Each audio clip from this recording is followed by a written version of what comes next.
relação aos protagonistas que não têm uma relação talvez tão direta com a independência, mas que de certo modo acabou também transgredindo essa sociedade, que é antes de tudo uma sociedade extremamente patriarcal.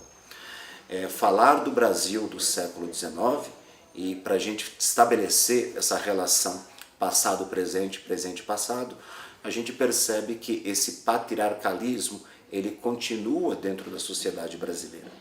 E continua por quê? Por causa de uma estrutura, né, que foi feita desde o início da nossa colonização. E eu estou falando aqui de uma personagem que a gente só tem o primeiro nome dela, né? É Caetana. Caetana é uma mulher católica que, para cumprir os próprios padrões da época, ela é obrigada a se casar. E isso era extremamente comum dentro da sociedade brasileira do período colonial, ou mesmo da sociedade do século XIX, prestes a se tornar independente, ou mesmo após a independência. Então, as famílias se articulavam e faziam aí o casamento.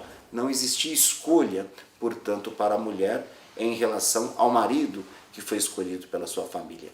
Porém, Caetana, nesse sentido, ela diz não. E o fato dela ter dito não causa um grande problema na sociedade, porque até então nenhuma mulher havia enfrentado a família e a própria estrutura social. Há um livro bastante interessante que pode fazer essa discussão e fazer com que vocês compreendam melhor a história de Caetana, que é o livro Caetana Disse Não. Por que eu estou colocando o exemplo aqui de Caetana? Para a gente perceber que esse protagonismo, né, da independência, ele precisa ser entendido não apenas pelas grandes figuras que conhecemos através da nossa formação escolar. Ao falar da história, eu preciso compreender que ela se forma através do tecido social, através das relações sociais. E grande parte dessas relações sociais são relações que são travadas dentro do cotidiano. São relações que, através de uma pequena postura, de uma pequena medida, você pode mostrar algo diferente de como aquilo está estruturado.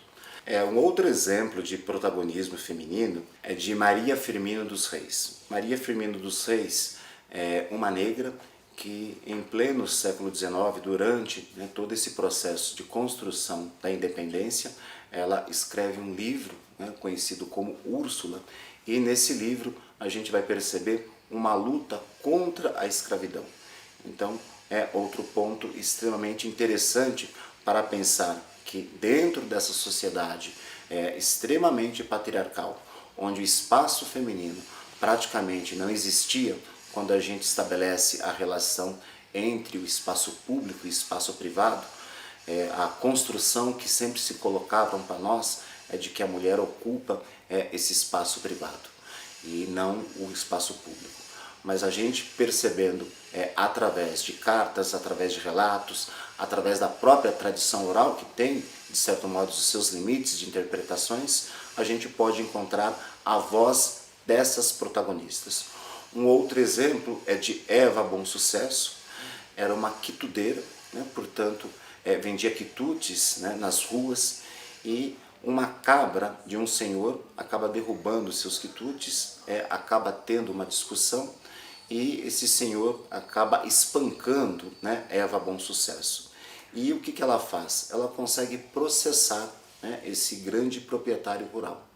E nós também temos aí uma documentação interessante para mostrar que mesmo dentro de uma sociedade onde negava a sua questão de liberdade, ela fez por onde tentar merecer de conseguir os seus direitos. Um ponto interessante aqui para a gente também pensar sobre essa independência e sobre a própria questão do bicentenário da independência é o processo de como que a gente pode encarar a independência. Veja que quando eu falo em independência, um substantivo feminino, a construção que se deu e que de certo modo, infelizmente, ainda está presente em grande parte dos livros ou manuais escolares é dessa história feita pelo homem, é de uma história feita pelo homem branco, né, de uma elite.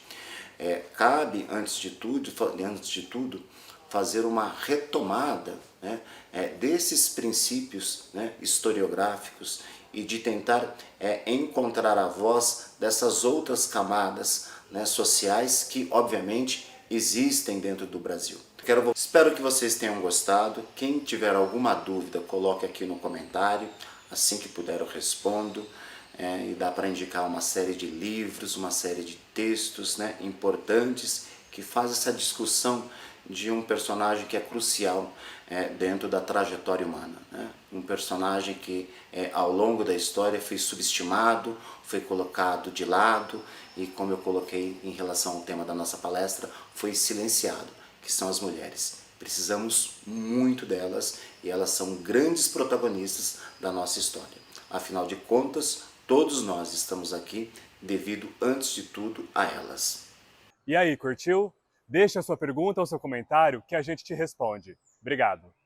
Um projeto realizado pela Polo Cultural Educação e Arte, produção Instituto Artium de Cultura, apoio Alelo.